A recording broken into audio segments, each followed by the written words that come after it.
Look around. Look at your hands, your feet, the fire in your chest that won't go out. Do you honestly believe you were placed here to live a life of quiet desperation? To blend in, bow down, and beg for crumbs while others dine at the feast of life? Number that voice inside you, the one that keeps whispering there's more. That voice is not a lie. It is your original blueprint calling you home. You were not born for mediocrity. You were not built to shrink yourself into a mold made by lesser minds. You were not designed to walk behind the crowd. You were meant to lead it. There's a reason you've always felt different. A reason you get frustrated when people settle. A reason you've never been satisfied with just getting by. That's your soul remembering who you are. Andrew Carnegie knew it. He started as a poor Scottish immigrant, working in a Pittsburgh cotton factory for $1.20 a week. But deep inside, he had one secret weapon. He acted as if he was already worthy of greatness. He didn't wait for permission. He didn't ask to be chosen. He chose himself. Do you think Henry Ford asked the world for approval before he invented a machine that would replace the horse? Number. He believed something wild, something laughable, something no one had done before. And then he acted like it was already done. People laughed. Then they followed. That's the law of power. People don't follow doubt. They follow certainty. They follow those who move like they already own the crown. The greatest lie ever told is that you need external validation before you step into internal power. Forget that. Act as if you are the best. Speak like it, walk like it, work like it, move like it. Not because you're pretending, but because you're finally telling the truth about who you really are. And that truth, that unshakable inner truth, is fueled by one thing. Nothing, absolutely nothing, happens without desire. Desire is the fire that melts fear. It is the engine of all greatness. It is the invisible force that drives men from the slums to the summit. Carnegie said, "Give me a man with desire, and I'll give you a king in rags." You don't need to be the smartest. You don't need money, privilege, or perfect timing. You need to want it more than you want air. You must create within you a burning obsession, an all-consuming hunger to be the best. Not in a way that competes with others, but in a way that honors the divine assignment placed inside you. Ask yourself right now, what is it that you want so deeply it keeps you up at night? That thing? You were designed to dominate it. Thomas Edison had no formal education, no degrees, no wealthy mentors, but he had desire. He failed over 10,000 times trying to invent the light bulb. People said he was insane, but he didn't care. Why? Because the fire inside him burned brighter than the doubts outside him. That is the kind of desire you need, the kind that doesn't care about time, the kind that doesn't ask for evidence, the kind that moves forward whether people clap or criticize. Desire makes you dangerous. Desire makes you magnetic. Desire makes you act as if you're already there, because in your mind, you are. The only thing separating you from the life you crave is the intensity of the desire driving you. Stop wishing, start demanding. Stop hoping, start becoming. Let every breath be a declaration, I am destined to be the best. But belief without proof? That's where most people break. You won't. Because now it's time to talk about the one thing that will weld desire into reality. Faith is not fragile. Faith is fierce.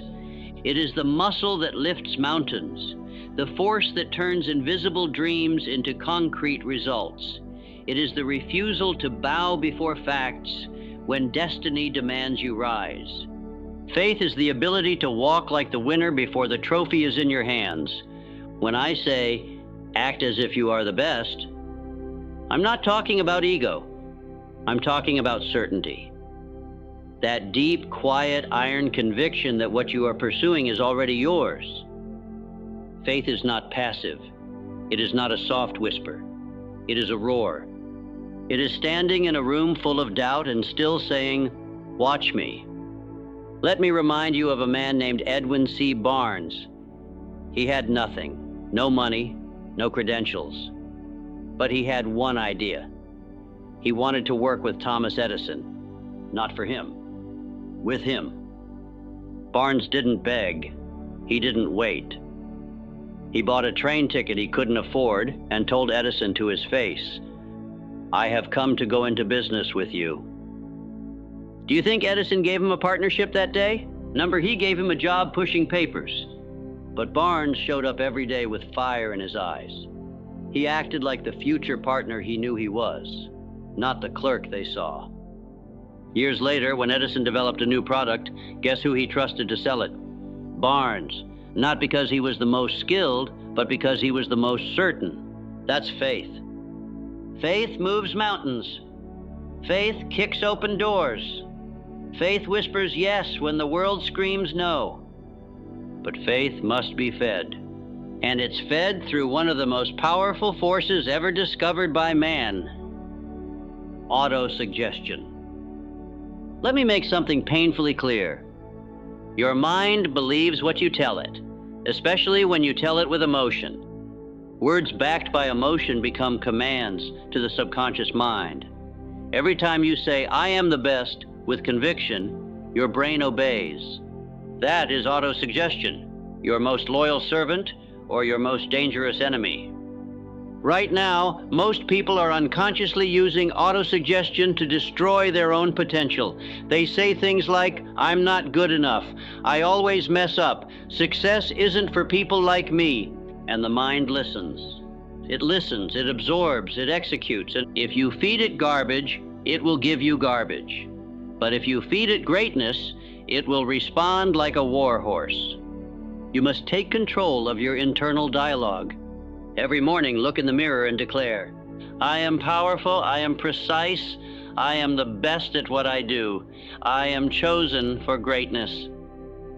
Say it before you believe it. Say it until your voice cracks. Say it until the words echo in your subconscious long after you've gone silent. This is how every champion is made. Muhammad Ali used autosuggestion religiously. "I am the greatest," he declared, long before he ever stepped into the ring as a champion. People laughed. He kept repeating it. Eventually, they stopped laughing and started agreeing.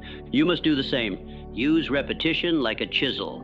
Carve new beliefs into the stone of your mind. Speak greatness over yourself as if your life depends on it, because it does. Here's the truth. Your mind doesn't know the difference between truth and fiction, but it knows repetition. It knows rhythm. It knows emotion. So give it a new song, one that says, "I am the best. I walk like it. I speak like it. I live like it." Say it when you're tired. Say it when no one else sees you. Say it until the world is forced to catch up with the reality you've already written in your mind. And once your mind begins to believe, then it's time to build the edge that separates masters from amateurs. That edge is called specialized knowledge. You were never meant to know everything. You were meant to master one thing. Napoleon Hill made it plain. General knowledge is everywhere. It's cheap. It's scattered. It's forgettable. But specialized knowledge, that's where the gold is buried. The people who rise to the top of their industries don't dabble. They dominate a lane. They drill one hole so deep they hit oil. And you must do the same. Let me ask you, what one skill, what one field, what one focus could you become world-class in if you stopped trying to do everything? That's the place where greatness grows. Ford didn't build the car by himself. He wasn't an expert in every part, but he specialized in organizing knowledge, in creating systems. That was his mastery. He knew what he knew, and he built a team around what he didn't. That's wisdom. You don't need to be the smartest person in the room, but you better know your lane better than anyone else. And to do that, you must study, you must train, you must devour books, lessons, failures, and experience in your chosen domain until it becomes second nature. Until you walk into a room and people feel the weight of your certainty before you say a word. That's what specialized knowledge gives you: authority. It gives you conviction. It gives you something most people never earn: mastery. And when you combine mastery with belief, you no longer need to wait for opportunities. You become the opportunity. But there's one more ingredient you must mix into this formula, one that most overlook. It's the key to painting the picture of your destiny before it exists. It's called imagination. Let me tell you the raw truth. You cannot become what you cannot see. Imagination is not child's play. It is not fantasy. It is the preview of life's coming attractions. Every invention, every empire, every revolution, every fortune, all began in the theater of the mind. Before the world sees it, you must see it. Napoleon Hill called imagination the workshop of the mind. It is where the invisible becomes visible. It is where the seed of every idea is watered with belief until it breaks through the soil of reality. So what do you see when you close your eyes? Are you wearing the crown? Are you walking with the calm of the best? Are you standing on the stage, leading, building, becoming? Or are you still imagining failure? Still rehearsing rejection? Still picturing yourself losing? That's the problem. You've been using imagination in reverse. You've been crafting nightmares and calling it realism. Stop. It's time to fire that old mental director and hire a new one who knows how to dream like an empire builder, one who isn't afraid to visualize the impossible until it bends into the possible. Thomas Edison imagined a world lit up by electric light, while the world mocked him by candlelight. Wright brothers imagined a machine that flew through the sky, while people said man was born to walk. They imagined it, and they walked right into history. You must begin to act like the vision is real now. See yourself dressed in victory. Hear the applause of destiny. Smell the leather seats of the car you want. Feel the warmth of the home you haven't bought yet. See your name etched in success. Because here's the secret. The subconscious mind doesn't need proof. It needs a picture. And the clearer your picture, the faster your feet will move toward it. So hold the vision, keep the crown in sight, but don't just imagine it. You must make a choice. You must decide to become it. There comes a moment in every person's life when the line is drawn. It doesn't come with thunder. It doesn't come with applause. It comes in silence. When no one's watching. When you either decide to rise or shrink forever. You're not waiting on life. Life is waiting on you. Napoleon Hill didn't say wish for success. He didn't say hope someone notices you. He said decide, make up your mind, and then burn every bridge back to mediocrity. That's what greatness demands. Let me tell you a story about Julius Caesar. When he arrived on the shores of Britain with his army vastly outnumbered, he gave an order that shocked his men. He burned the ships. Now, he said, we have no way back. We win or we perish. And they won. Why? Because the moment you remove the option to quit, you unlock a power most people never touch. That's the difference between the average and the elite. Average people wait for the right mood, the right moment, the right motivation, but the elite, they decide and then move. They don't need certainty. They create it. Do not ask for permission to be great. Claim it. Do not wait for the crowd to approve. Outgrow them. You must become unapologetic about your pursuit. This world rewards decisiveness and punishes hesitation. Hesitate, and someone hungrier takes your place. Pause, and your dreams gather dust. But when you decide, truly decide, your brain reorganizes. Your energy sharpens. The people, tools, and opportunities begin to appear because they recognize conviction. The universe doesn't respond to indecision. It responds to clarity backed by courage. So today you decide. You decide that your vision is final. Your excellence is non-negotiable. Your standards are immovable. And once you've made that decision, there is only one law left to obey. Never retreat. Never surrender. Because now you need persistence. Persistence is the gatekeeper to greatness. You can desire all you want.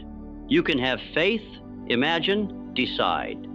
But if you do not persist, if you fold at the first sign of resistance, you forfeit the crown.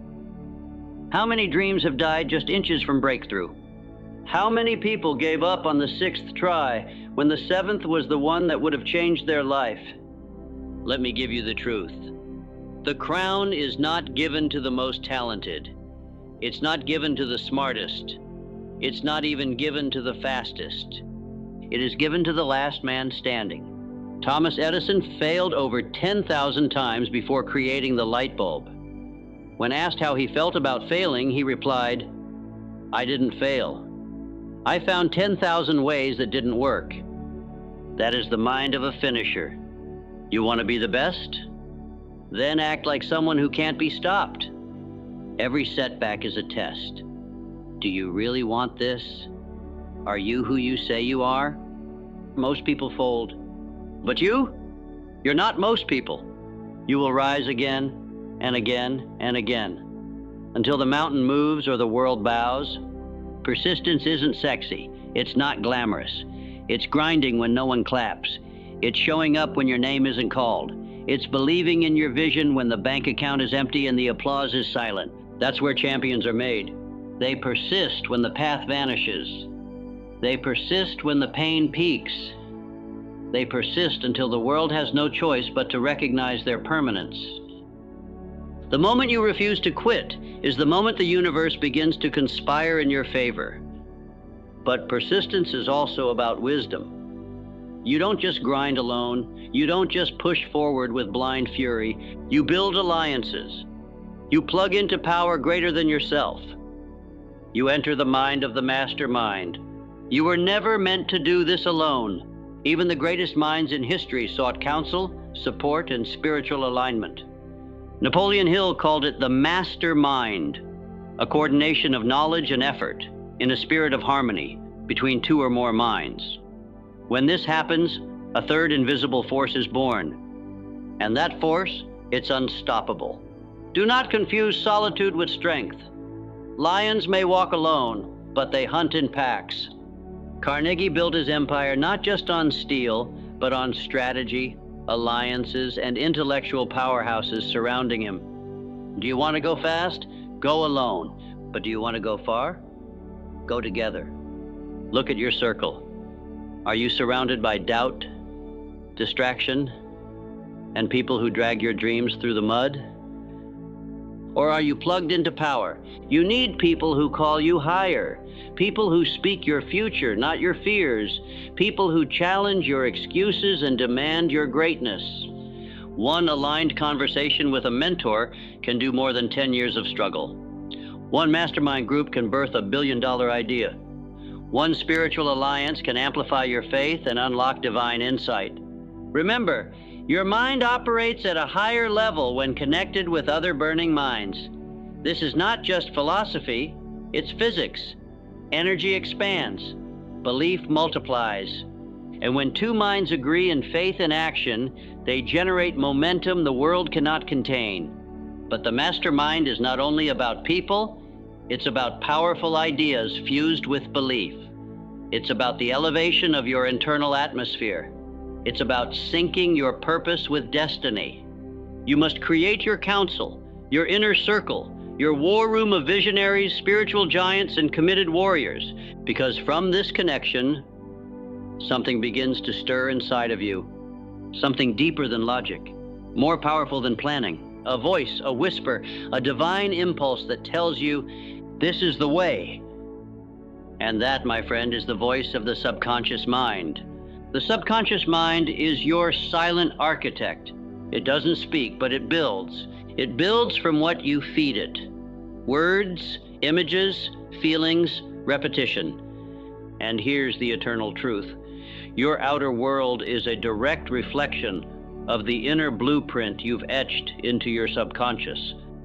Most people try to change their lives by rearranging furniture on the outside.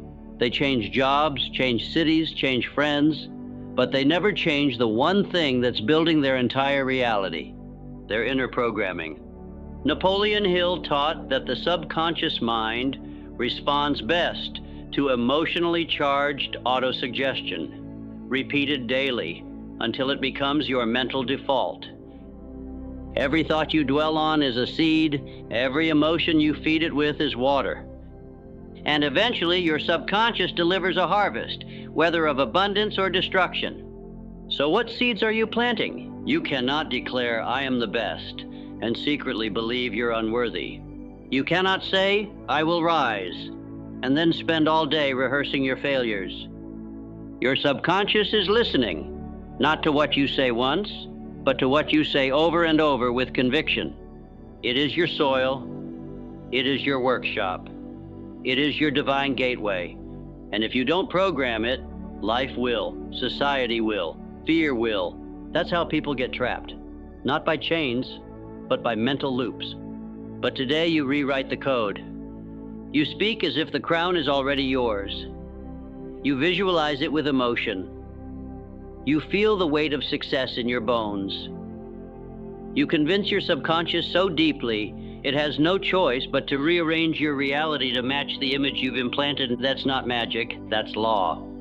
And when your subconscious is fully aligned with faith, desire, and belief, you begin to operate from a place of intuition and divine insight. You start to sense things, know things, respond to invisible nudges. That is the beginning of your sixth sense. There is a voice inside you that doesn't yell, but never lies. A quiet knowing, a whisper from the depths. Napoleon Hill called it the sixth sense, a higher faculty beyond logic, beyond reasoning, beyond even emotion. It is the divine guidance system placed within every man and woman destined for greatness. You know it well. It's that inner pull that said, "You were made for more." It's that sudden flash of genius at midnight. It's that instinct that kept you out of danger, or told you to take a leap when everyone else played safe. This is not superstition. It is spiritual alignment. And you cannot access it when you're drowning in fear, cluttered by chaos, or listening to too many small voices. To hear the sixth sense, you must be still. You must be focused. You must be in full integrity with your vision. This is the moment when the mind, the spirit, and the subconscious click into place. The result? You begin to move with divine rhythm. Doors open that should have been locked. People show up without you chasing. Ideas pour out like rivers. The sixth sense is the reward for aligning your faith, imagination, persistence, and desire into one relentless, unstoppable stream. It doesn't speak often, but when it does, you move. Immediately, without question, without hesitation. That is the final key. Because when all is said and done, when the lessons have been learned, when the tools have been given, there is only one thing left to do. You must act. You've heard the truth. You've felt the fire. Now comes the moment where the mirror becomes your judge, your guide, and your greatest ally. Look at yourself right now. Look at the way you've been walking, talking, thinking. Is it the posture of a king, of a queen, of someone born to rise, built to reign, destined to lead? Or is it someone who's forgotten? Let me remind you, act as if you are the best, because deep down, you are. The only thing separating you from the life you want is your willingness to step into it without apology. You've learned that. Desire lights the fire. Faith gives it legs. Autosuggestion rewires your mind. Specialized knowledge gives you edge. Imagination paints your future. Decision makes you unstoppable. Persistence makes you immortal. Mastermind connects you to power. The subconscious obeys your every command. The sixth sense whispers divine guidance. These are not just ideas, they are weapons, shields, keys, blueprints. But none of them matter if you don't act on them today, not tomorrow, not after your fear settles, today. So here's your challenge. Stand up. Look in the mirror. Speak your destiny out loud. Then walk into the next moment, the next task, the next conversation, like you are already crowned. Because once you treat yourself like royalty, the world will begin to respond in kind. The doors don't open for the doubter, they open for the decided. The world doesn't respect hesitation. It bows to the bold. From this moment on, move like you are the best. Think like it, speak like it, lead like it, persist like it, because no one is better than you, and deep down, you've always known it. Now it's time the world knows too. Subscribe if you're done playing small. Walk like the chosen, rise like the best, and never ever retreat. This is your time. This is your crown, and now act like it. Never retreat. This is your time. This is your crown, and now act like it.